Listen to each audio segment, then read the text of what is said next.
I just want to talk quickly about bats.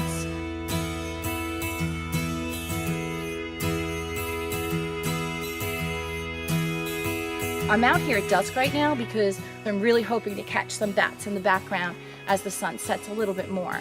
Most people think bats are bad and dangerous, and I just want to dispel the myth of the bad bat.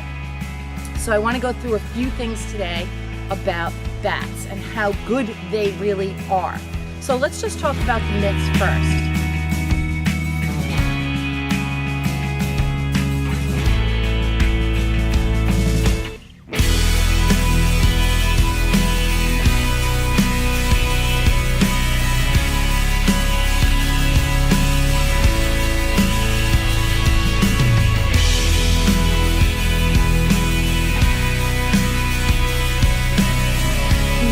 Believe that bats feed on blood, and that is just simply not accurate.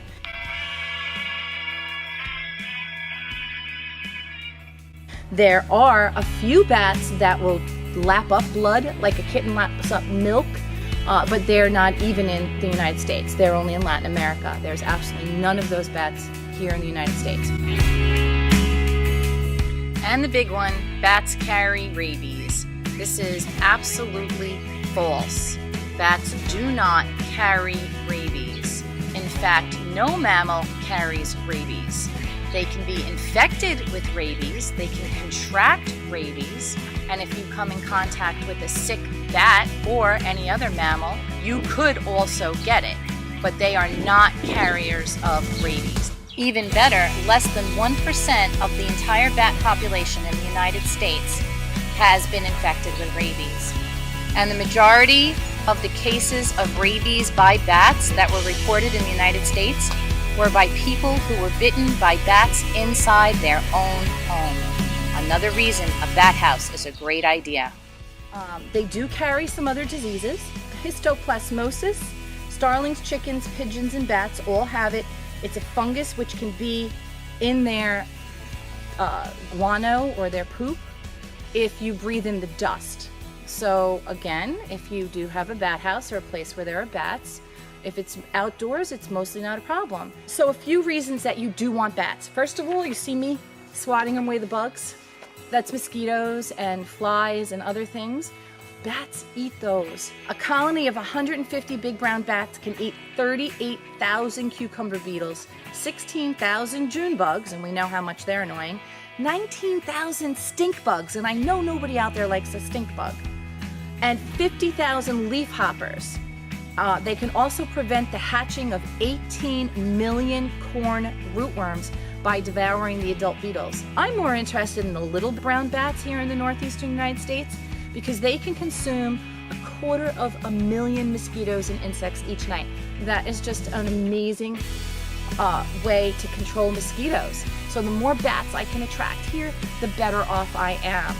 And that is the number one reason why you want bats, to control the mosquito problem in a natural way without using pesticides.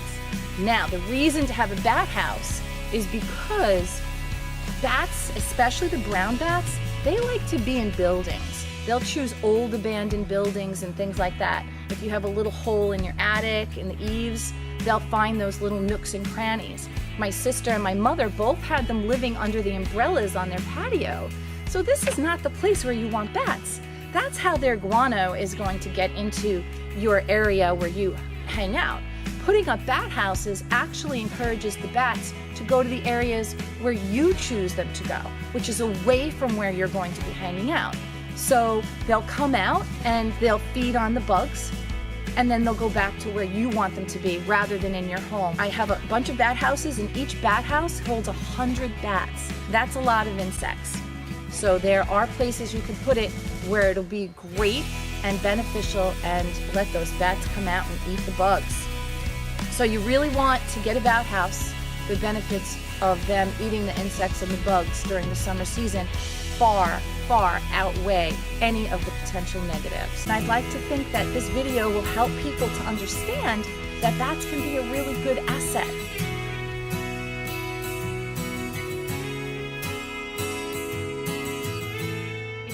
To join us here at the Daily Dose of Simple, just hit that subscribe button And if you liked this video, please hit that thumbs up.